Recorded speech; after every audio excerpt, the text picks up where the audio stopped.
क्या हो रहा है वहां पर? कहां गया आपका कॉन्शियस, कहां गया आपका जमीर जब वहां की महिलाओं की अस्मत रेजी की जा रही है? यानी 6 लाख हथियारों को लूटा जा रहा है। आखिर कौन सा आप इंचार्ज वहां पर है? ये कौन सी आपकी मोहब्बत है पसमानदा? आपका एक मुसलमान मिनिस्टर नहीं है वहां पर। जो गौ रक्षक है जिसका नाम मोनू है, वो आपके लिए मोनू डार्लिंग बन गया है। आप हिंदू अक्सरियती लोगों में हथियार बांट रहे हैं। जुल्म के खिलाफ आवाज नहीं उठाएंगे तो आपकी दुकानदारी नहीं चलेगी, चौकीदार को पकड़ेंगे। धन्यवाद। शुक्रिया चेयरमैन साहब, आपने मुझे बोलने का मौका दिया। मैं इस तहरीक अदम एतमाद की तायद में खड़ा हूं जिसको टीआरएस पार्टी और हमारी पार्टी ने दिया, जिसको स्पीकर साहब ने कबूल किया। सर, मैं 11 पॉइंट आपके सामने रखूंगा जो मैं बताने की कोशिश करूंगा कि क्यों हम इस तहरीक अदम एतमाद की तायद में और मोदी हुकूमत की मुखालिफत में खड़े हैं। सर, हालिया दिनों में हमारे मुल्क में ट्रेन में एक वर्दीपोश दहशतगर्द ने अपने सीनियर मीना साहब का कत्ल करने के बाद ट्रेन के कंपार्टमेंट में जाकर नाम पूछकर, चेहरे पर दाढ़ी देखकर, कपड़े देखकर उनको कत्ल कर दिया और उसके बाद उसने कहा कि इस देश में रहना है तो मोदी को वोट देना पड़ेगा। मैं हुकूमत से जानना चाहूंगा कि क्या ये अक्सरियती तबके की एक्सट्रीमिज्म और रेडिकलाइजेशन की बेहतरीन मिसाल नहीं है?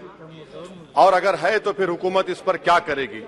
सर, हमारे आइन में, संविधान में लिबर्टी ऑफ कॉन्शियस को लिखा गया तमहीद में, यानी जमीर की आजादी का जिक्र किया गया है।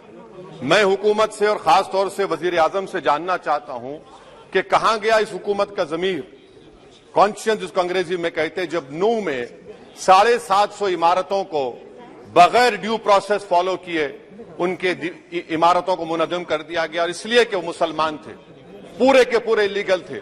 इसीलिए पंजाब की हाईकोर्ट और हरियाणा की हाईकोर्ट ने कहा कि ये एथनिक क्लेंसिंग है। इसकी एक बेहतरीन मिसाल है उस हुकूमत की। तीसरी है कि इस मुल्क में एक नफरत का माहौल, बल्कि एक आतिश को पैदा कर दिया गया, मुसलमानों के खिलाफ नफरत का माहौल। ये इनका ये 9 साल का इनका ये कारनामा है। तीसरा सर, मणिपुर के ताल्लुक से कल बड़ा लंबा जवाब वजीर दाखिला ने दिया। सर, आसाम राइफल के ऊपर केस बुक हो जाता है, एफआईआर हो जाता है। क्या हो रहा है वहां पर?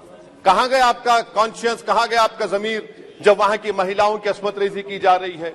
और आप मुख्यमंत्री को नहीं हटाना चाहते इसलिए क्योंकि वो कोऑपरेट कर रहा है। सर, मैं हरियाणा और मणिपुर के वजीर आला के लिए, किसी शायर ने अच्छा कहा था कि कुर्सी है तुम्हारा ये जनाजा तो नहीं, कुछ कर नहीं सकते तो उतर क्यों नहीं जाते?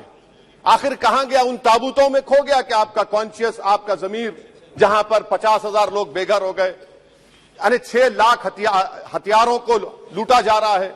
आखिर कौन सा आप इंचार्ज वहां पर है? सर, 14 पॉइंट हिजाब को एक मसला बना दिया गया और मुस्लिम बच्चों को तालीम से महरूम कर दिया गया। क्या ये आपका लिबर्टी ऑफ कॉन्शियस है? कहां गया आपका जमीर? सर, अभी आपने फाइनेंस मिनिस्टर साहबा ने कहा, यहां पर डीएमके के मोहतरमा कनीमोजी ने महाभारत के द्रौपदी का जिक्र किया। मैं ये पूछना चाहता हूं, बिल्किस बानो इस देश की बेटी है या नहीं? जिस बिल्किस बानो को लोगों ने 11 लोगों ने रेप किया, प्रेग्नेंट थी, उसकी मां का रेप किया, उसकी बेटी को कत्ल कर दिया, उसकी मां का कत्ल कर दिया, आपने कातिलों को रिहा कर दिया। ये आपका कॉन्शियस है? ये आपका कॉन्शियस है? आप तो मेजोरिटेरियन पॉलिटिक्स को फरोग दे रहे हैं। सर, आज चाइना के ऊपर कोई नहीं बोलते हैं। प्रधानमंत्री मोदी ने उस वक्त 2013 में जब प्रधानमंत्री नहीं थे कहा था कि समस्या बॉर्डर पर नहीं, दिल्ली में है। अगर हम अपनी जमीन पर हैं तो डिसएंगेजमेंट क्यों कर रहे हैं? क्या आज चीन हमारी जमीन पर नहीं बैठा है?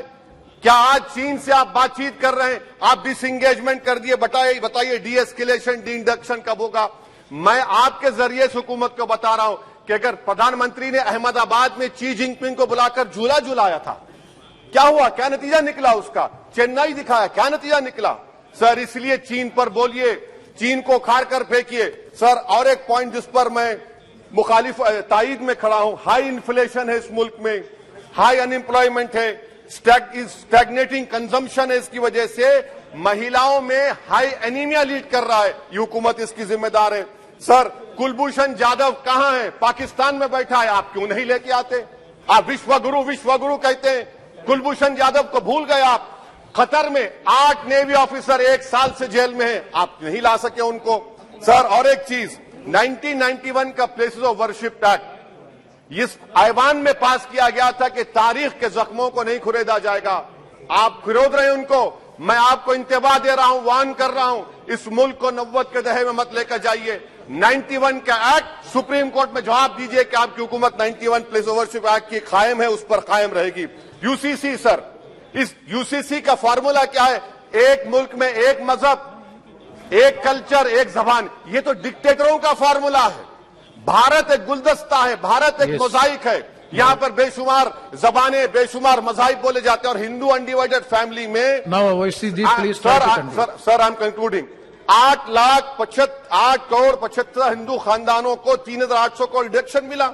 इसके बारे में आप क्या कहेंगे सर? और मैं कंक्लूड करने से पहले आपको बताना चाह रहा हूं कि माइनॉरिटी वेलफेयर का बजट 40% कम कर दिया गया। पढ़ो प्रदेश, प्री मैट्रिक स्कॉलरशिप कम कर दी गई। मौलाना आजाद फाउंडेशन खत्म कर दिया गया फेलोशिप, और इसकी वजह से 1,80,000 मुसलमान हायर एजुकेशन में गायब हो चुके हैं। सर, मैं इख्तिताम में कह रहा हूं कि पसमानदा मुसलमान से प्रधानमंत्री को बड़ी मोहब्बत है।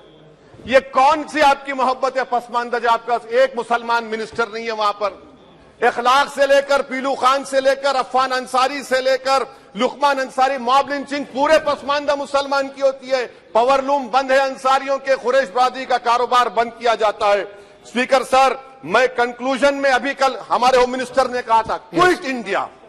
अगर इनको मालूम हो जाए कि क्विट इंडिया का नारा एक मुसलमान ने दिया था तो वो भी नहीं बोलेंगे। वो नहीं मालूम था उनको। उसका मैं कंक्लूड कर रहा हूं, उसका नाम यूसुफ मेहर अली था सर। यूसुफ मेहर अली ने क्विट इंडिया का नारा बनाया, जिसको महात्मा गांधी ने सारे देश में एक पैगाम किया। मैं कंक्लूड कर रहा हूं सर, इस देश में अगर आज क्विट इंडिया करना है तो कहना पड़ेगा चाइना क्विट इंडिया। जो गौ रक्षक है, जिसका नाम मोनू है, वो आपके लिए मोनू डार्लिंग बन गया है, उसको कहिए क्विट इंडिया। सर, जो लोग तुष्टीकरण की राजनीति आप कर रहे हैं, आप हिंदू अक्सरियती लोगों में हथियार बांट रहे हैं, ये आप देश के लिए खतरा पैदा कर रहे हैं। कंक्लूडिंग, इसीलिए हम आपसे अपील कर रहे हैं कि हुकूमत से कह रहे हैं कि आप जो सियासत कर रहे हैं इससे नुकसान देश को होगा। प्रधानमंत्री जब खड़े होकर जवाब देंगे, हम उनसे पूछना चाह रहे हैं, पॉइंटेड क्वेश्चन है, क्या देश बड़ा है या हिंदुत्व गोलवालकर की आइडियोलॉजी बड़ी है? मैं इस तहरीक अदम एतमाद की तायद में खड़ा हूं और हुकूमत की मुखालिफत में। सर, एक आधा मिनट सर, दो लोग, दो महाज है इस मुल्क में, एक चौकीदार है, एक दुकानदार है।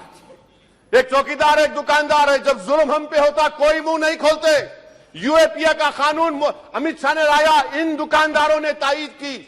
आज उस यूएपीए का कानून में 83 साल का बुढ़ा सिपर खत्म करो, सिपर नहीं होने से मर गया। आखिर कब तक दुकानदार और चौकीदार हमारी लाशों पर सियासत? सर, हम कंक्लूडिंग, कब तक सियासत करेंगे?